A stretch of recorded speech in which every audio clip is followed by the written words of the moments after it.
কবিতা বলে শোনাচ্ছি কবিগুরু রবীন্দ্রনাথ ঠাকুরের লেখা প্রশ্ন। মাগো, আমায় ছুটি দিতে বল, সকাল থেকে পড়েছি যে মেলা।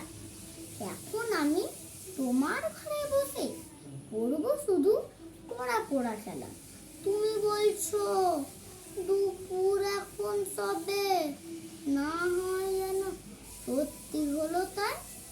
একদিনকে দুপুর বেলা হলে বিকেল হলো মনে করতে নেই। আমি তো বেশ ভাবতে পারি মনি।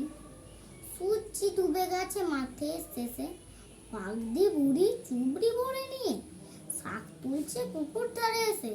আধার হলো মাদার গাছের তলা, খালি হয়ে এলো দিঘির জল।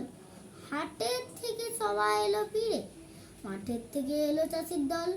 মনে কর না উঠলো সাজের তারা, মনে কর না সন্ধ্যা হলো যেন। রাতের বেলা দুপুর যদি হয়, দুপুর বেলা রাত হবে না কেন?